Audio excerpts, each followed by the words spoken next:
A few months ago, I moved a chair. That was the whole event. I pushed an armchair 2 feet to the left to reach a socket, and my cat spent the next 20 minutes walking the new gap over and over like a surveyor pacing out a site.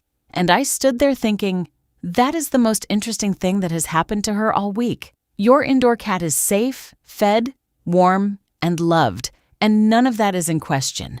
But she is very likely living in a world where nothing ever happens. That is the mistake, and it is on none of the checklists because it is not a thing you forgot to buy. By the end, you will know the mistake. 4 quiet signs it is already happening in your home, and the fix, which costs nothing and takes 10 minutes a day. No fluff, no fear-mongering, just what your cat is actually experiencing. And stay for the fix, because someone tested this properly, and what she found changed how I think about indoor cats. The mistake. You built a room, not a world. Every indoor cat guide gets this almost right. They all tell you to add something. Add a tree, add a perch, add a puzzle feeder. Good advice, so do not go and rip anything out. But an object is a one-time event. You install it, your cat investigates it for about 3 days, and then it stops being new and quietly becomes furniture. The thing your cat's brain is built for is not objects. It is change. A cat living outdoors walks a territory that is different every day. And here is the part that surprised me. She rarely walks it in the same order twice. The size is not the point. The point is that it is never the same twice. Your cat gets the same 4 rooms, same layout, same smells, same order for 15 years. Not a bad life, just a still one. And there is a researcher who put this exact question to the test. So I will come back to what she found, because it is also the fix. Sign 1. The 3 a.m. sprint. You know this one. The house is silent. Everyone is asleep, and then something detonates in the hallway and does 4 laps. Most owners read it as too much energy and conclude the cat needs to run more. That is close. But it is not what is happening. A cat's hunting instinct is not one urge, it is a sequence. Stare, stalk, chase, pounce, catch, eat, groom, sleep. That whole chain is one loop, built to end in a meal and a long, satisfied sleep. Your indoor cat starts it constantly and almost never finishes it. There is a toy, there is a chase, and then the toy simply stops existing and goes back in a basket. The arousal got switched on with nowhere to go. So it comes back out at 3 in the morning at full volume with no target. Your cat is not misbehaving and is not punishing you for going to bed. She is running a program that never got to finish. Sign 2. The patch you keep noticing. There is often one spot, the inside of a back leg or the belly, where the fur is just slightly thinner than everywhere else. Behavioral researcher Rachel Casey's work on feline stress describes grooming as one of the ways cats regulate themselves, which means the behavior that keeps her clean also gets used to settle her nerves. With nothing in the environment to respond to, some cats turn it inward and groom more. Hold this one loosely, though. Thinning fur or broken skin can just as easily be allergies, parasites, or pain, and those are more common than owners expect. So if you're seeing real skin changes, a quick vet visit rules the medical causes out first. Not a scary trip, just the sensible order to do things in. Tell me in the comments the one thing your cat does that you have always wondered about, because I read every single one. And the next sign is the one almost nobody counts, because it looks exactly like a cat being a cat. Sign 3. Sleeping is not the same as resting. Cats sleep a lot, everybody knows this, and it is normal. So this is not me telling you a sleeping cat is a sad cat, but there is a difference between a cat who sleeps because she is recovering from a full day and a cat who sleeps because sleeping is the only thing on the schedule. Here is the detail that gives it away, and you can check it tonight.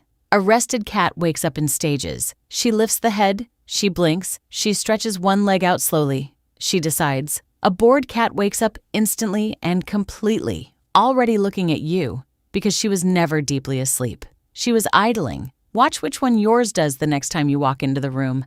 That instant, fully awake, what are we doing look is not devotion. It is a cat who has been waiting all day for the day to contain something. Sign 4. The window stare that is not peaceful. This is the one owners get most wrong. Your cat sits at the window for hours and you think, look how content she is, she has her spot. Sometimes that is exactly right. But look at the tail. A relaxed cat at a window has a still tail, or a slow occasional sway. A frustrated cat has a tail tip that flicks sharply, on a beat, while the entire rest of the body stays motionless. And that strange stuttering chatter she makes at a bird through the glass is the same thing turned up. That sound is the hunting sequence firing with the glass in the way. The window is not a television for your cat. It is a doorway that does not open, which does not mean take the perch away, because the view is still worth having. It means the view alone was never going to be enough. The honest truth. You have not been failing your cat. I want to be careful here because there is a version of this video that ends with you feeling terrible. And that version would be both unkind and untrue. If you are watching a video about your cat's inner life at all, you are already in a small minority of owners. Keeping a cat indoors is, for most people in most places, the choice that keeps them alive longest, and nobody is arguing with that. And I got this wrong for years myself. I thought enrichment meant shopping, so I bought things and I felt like a good owner every time a box arrived, and she was politely unimpressed by nearly all of it. The mistake was never neglect. It was a category error. I kept buying nouns when what she needed was verbs. The fix. 10 minutes, no money starting tonight. So, that researcher. When I went looking for whether anyone had actually studied this, I found Sarah Ellis, a feline behavior scientist who works on what cats need from a home rather than what we assume. The through line is not more things, it is variety and control. First, make the day contain events instead of objects. The same cardboard box moved to a different room is a new box. One small change a day, and the rule is simple: if you cannot tell anything is different, it is not enough. Second, and this is the one that matters, let the hunt finish. Michael Delgado's work on feeding enrichment found that cats will work for their food when given the option. So take part of the meal she already eats, not extra, and make her find it. Then play, 10 to 15 minutes once or twice a day, shorter and more often for older cats. Do not stop when the timer says stop. Let her catch the toy, let her hold it, then feed her immediately. Stare, stalk, chase, pounce, catch, eat, groom, sleep. You just ran the whole loop all the way to the end. That is the thing the tree cannot do and the window cannot do. And it is why the 3 a.m. sprint quietly stops, usually within 2 weeks, because you let her finish. So tonight, do not buy anything. Move a box, hide half a dinner, play until she catches it, then feed her while she is still proud of herself. Then watch what she does with the rest of the evening.